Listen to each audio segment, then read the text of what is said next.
तो हेलो दोस्तों, welcome to ICM channel. आज हम लोग यहाँ पे डिस्कस करने वाले हैं दो स्टॉक के बारे में।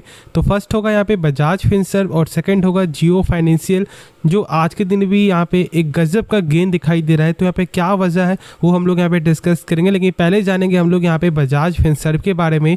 तो देखो फिलहाल ये एक फ्लैट बंद की और ये जाते हुए दिखाई दे रहा है, और जानते हो कि आज के दिन इसका यहाँ पे क्वार्टर का नंबर आना था, जो नंबर यहाँ पे आया भी, और लगभग यहाँ पे 1:10 में नंबर आते हुए दिखाई दिया। जैसे कि आप देख सकते हो कि यहाँ पे 1 बजे के बाद है, कुछ यहाँ पे खास तो गेन दिखाई दिया, लेकिन फिर उसके बाद ये फिर से अब अपने फ्लैट बंद की ओर जाते हुए दिखाई दे रहा है। तो क्या यहाँ पे नंबर ख़राब है, उसके बारे में हम लोग यहाँ पे डिस्कस करेंगे। फिर इसके बाद हम लोग यहाँ पे इसका टेक्निकल भी डिस्कस करेंगे। देखो मैं यहाँ पे बस एक चीज़ ये बोलना चाहूँगा कि फ़िलहाल जो बजाज फाइनेंस में भी प्रेशर मार्केट के कारण तो कहीं ना कहीं यहाँ पे भी आपको रोल दिखाई दे रहा है, क्योंकि 5 दिन के अंदर जो है स्टॉक आपको 3.5% से ज़्यादा यहाँ पे टूट चुका है। जो मैंने शेयर किया था कि देखो 1600 के ऊपर स्टॉक सस्टेन करना चाहिए 4 से 5 दिन, जो यहाँ पे सस्टेन वो कर नहीं पा रहा है, और इसलिए इसका टेक्निकल हमेशा फिलहाल यहाँ पे वीक ही नज़र आ रहा है। लेकिन फॉर द लॉन्ग टर्म देखो, फॉर द कंपनी बिजनेस के पॉइंट ऑफ व्यू से जाओ, ऐसे शॉर्ट टर्म में अप्स एंड डाउन होते हुए दिखाई देगा, लेकिन यदि आपका कंपनी फंडामेंटल स्ट्रॉन्ग है, वो आज नहीं तो कल उस जो गिरावट जो हुआ है वो सारा ही भरपाई कर देगा। ठीक है, तो इसलिए फॉर द लॉन्ग टर्म देखो और for the company business purpose से देखो। बाकी डिसीजन आपको ही लेना है, क्योंकि पैसा आपका है, रिस्क आपका है, तो खुद से सोच समझ करके ही कोई भी फैसला आप लोगों को लेना चाहिए। लेकिन अभी हम लोग पहले इसका देखते हैं क्या नंबर। देखो मैं यहाँ पे सबसे पहले एक चीज़ आपको बता दूं कि यहाँ पे जो सारा नंबर होगा वो यहाँ पे करोड़ फिगर में होगा। अब चलो यदि हम लोग यहाँ पे देखें टोटल इनकम क्या दिखाई दे रहा है, तो यहाँ पे एज यूजुअल लगातार ही सेल्स में यहाँ पे गेन है। देख सकते हो 20,000 करोड़ से बढ़कर 26,000 करोड़ ईयर ऑन ईयर, और क्वार्टर भी यहाँ पे अच्छा गेन दिखाई दे रहा है। अब यदि हम लोग यहाँ पर देखें इसका टोटल एक्सपेंस यहाँ पे क्या दिखाई दे रहा है, तो सेम यहाँ पे वही है कि जैसे से भाई सेल्स बढ़ते हुए दिखाई दिया है, सेम आपका वैसे वैसे यहाँ पे खर्च भी गेन ही देखने को मिला है। अब यदि हम लोग यहाँ पे डायरेक्ट ही देखें इसका प्रॉफिट फॉर द पीरियड यहाँ पे क्या दिखाई दे रहा है, तो देखो यहाँ पे 1556 करोड़ से बढ़कर 1928 करोड़, और यदि हम लोग देखें क्वार्टर तो यहाँ पे 1942 करोड़ से घट गया है, 1928 करोड़ यहाँ पे दिखाई दे रहा है। मतलब कि ईयर ईयर पे बहुत अच्छा नंबर है। यदि हम लोग सही से समझे तो भाई 25% तक का यहाँ पे ईयर ऑन ईयर पे प्रॉफिट में जंप है, लेकिन क्वार्टर थोड़ा सा फ्लैट देखने को मिला। देखो एक चीज़ यहाँ पे सही से जान लो, यदि कोई भी स्टॉक का जो नंबर है, यदि ईयर ऑन ईयर पे सेल्स में भी गेन है, और यदि यहाँ पे सेल्स में यदि प्रॉफिट में भी यहाँ पे गेन है आपको ईयर ऑन ईयर, तो समझ जाना कि नंबर बहुत अच्छा आते हुए दिखाई दिया है।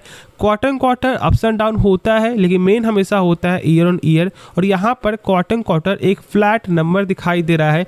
तो मेरे हिसाब से यदि गिरावट होता है तो ये एक सही अपॉर्चुनिटी होगा यदि आप फंडामेंटल को फॉलो करते हो तो, क्योंकि नंबर ओवरऑल बहुत अच्छा आते हुए दिखाई दे रहा है। अब यदि हम लोग यहाँ पे इसका देखें टेक्निकल, तो देखो टेक्निकल जो मैंने बताया कि भाई यहाँ पर अब ये फिर से वीक हो चुका है। जो इसका एक अच्छा ट्रेंड लाइन जो सपोर्ट बन रहा था वो फिर से यहाँ पे ब्रेकडाउन हो चुका है। तो मेरे हिसाब से अब यहाँ पे आप लोग को फॉर द टेक्निकल पर्पज से थोड़ा सा वेट करना चाहिए। लेकिन यदि ऐसे आप फंडामेंटल बेसिस से जाओगे तो नंबर बहुत अच्छा आते हुए दिखाई दे रहा है। तो यदि आपका विजन थोड़ा यहाँ पे 1 या फिर 2 मंथ का है तो इसके बारे में आप सोच सकते हो, क्योंकि देखो यहाँ पे दिवाली नज़दीक है और फोकस वाला ये सब यहाँ पे स्टॉक बन जाता है जो यहाँ पे फाइनेंशियल होता है। तो इसलिए मेरे हिसाब से ये चीज़ को सोच करके ही कोई भी फैसला आप लोगों को लेना चाहिए। बाकी जो डाउट बचे वो आप कमेंट में ज़रूर से पूछना। अब यदि हम लोग यहाँ पे डिस्कस करते हैं जब आपको जियो फाइनेंशियल के बारे में, तो देखो यहाँ पर क्या होता है कि मतलब 3.5% का गेन दिखाई दे रहा है। अब मैंने सबसे पहले जो है ना एक न्यूज़ के बारे में बताया था, जो मैंने आपको ये बताया था कि देखो भाई प्रमोटर ने स्टेक यहाँ पे गेन किया है। सबसे पहले मैंने यहाँ पे आपके साथ शेयर किया था, ठीक है। और देखो यहाँ पे जो अभी गेन हो रहा है ना, वो भी कहीं ना कहीं डायरेक्ट ही आपको जो रिलेट कर रहा है वही न्यूज़ से। मतलब अब यहाँ पे न्यूज़ क्या था, तो अभी तक जिसे यहाँ पे नहीं पता है तो मैं बता दूँ कि देखो न्यूज़ यहाँ पे ये है कि जब ये आपको लिस्टिंग हुआ था उस समय जो यहाँ पे प्रमोटर स्टेक था ना, वो था यहाँ पे 45 45.8% का। लेकिन अभी के डाटा के हिसाब से जो इस बार जो Q2 का जो नंबर आते हुए दिखाई दिया उसके हिसाब से 46.77% है। मतलब ऑलमोस्ट यहाँ पे आपको जो है 0.97% यहाँ पे गेन देखने को मिला है प्रमोटर के द्वारा। तो इसलिए अब ये फोकस है। लेकिन देखो जानते हो कि जब भी कोई यहाँ पे स्टेक गेन कर रहा है मतलब कोई ना कोई तो यहाँ पे बेच रहा है ना, तो यहाँ पे डोमेस्टिक वाले का कुछ कम देखने को मिला है। देख सकते हो कि यहाँ पे 6.27% से घटकर 4.71%। लेकिन फोकस यहाँ पे अभी इसलिए है क्योंकि भाई प्रमोटर स्टेक गेन कर रहा है और यही सबसे अच्छी चीज़ है। जानते हो कि यहाँ पे जामनगर एंटिटी जो यहाँ पे न्यूज़ भी आते हुए दिखाई दे रहा था, जो अब यहाँ पे डायरेक्ट बेसिस से हम लोग यहाँ पे क्वार्टर के रिजल्ट पे आपको चेकआउट कर सकते हो और देख सकते हो कि at the end of September 2023 quarter, ठीक है, जो मैंने अभी आपके साथ यहाँ पे शेयर कर दिया है और यही एक्चुअल वजह है स्टॉक में गेन आने का। तो कोई न्यूज़ नहीं है, ये न्यूज़ यहाँ पे 2-3 दिन पहले का न्यूज़ है जो फिलहाल अभी भी ये फॉलो होते हुए दिखाई दे रहा है। मैंने बार बार शेयर किया था कि देखो इस कंपनी को बिजनेस पॉइंट ऑफ व्यू से देखो यहाँ पे कोटक जो है यहाँ पे जो कोटक बैंक जो है उनके फाउंडर का भी यहाँ पे यही बोलना था कि ये जो मार्केट है जो यहाँ पे जियो फाइनेंस जो यहाँ पे एंट्री ली है वो एक वास्ट मार्केट है। मतलब बहुत सारे यहाँ पे कंपटीटर है, लेकिन जियो फाइनेंशियल ने एंट्री लिया है वो यहाँ पे मतलब गजब का यहाँ पे जो डिसीजन है मेरे हिसाब से उनके हिसाब से, ठीक है।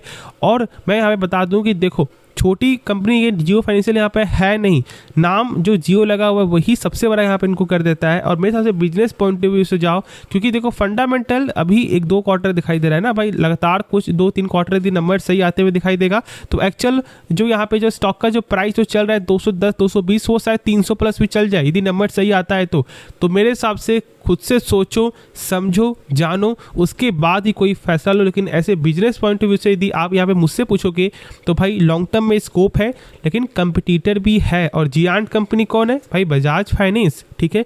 तो इसे भी आपको हल्के में नहीं लेना है। लेकिन यदि आपने एक सही प्राइस में स्टॉक को बाय किया हुआ है होल्ड करे, यदि आपने ओवर वैसे स्टॉक को बाय किया हुआ है तो भी होल्ड करके चले। बेचने वाला लॉस में स्टॉक तो फिलहाल मुझे ये नज़र नहीं आ रहा है क्योंकि जो फिलहाल जो इस बार जो नंबर आते हुए दिखाई दिया भाई प्रॉफिट में 101% का रिटर्न मतलब जंप दिखाई दे रहा है। और ये सोच सकते हो कि कितना अच्छा नंबर है। और 50% का ऑलमोस्ट यहाँ पे आपको जो रेवेन्यू में भी जंप है, सॉरी 50% क्या ऑलमोस्ट आपको 100% तक यहाँ पे दिखाई दे रहा है। तो दोनों ही नंबर यहाँ पर एक्चुअल बहुत अच्छा आते हुए दिखाई दे रहा है। तो मेरे हिसाब से ज़रूर से फोकस करो। बाकी जो डाउट बच्चे वो आप कमेंट में ज़रूर से पूछना। तो होप आपको ये वीडियो पसंद आया होगा। तो इस वीडियो को लाइक कर सकते हो, इस चैनल को आप लोग सब्सक्राइब कर सकते हो। तो मिलते हैं नेक्स्ट वीडियो में, तो तब तक के लिए धन्यवाद।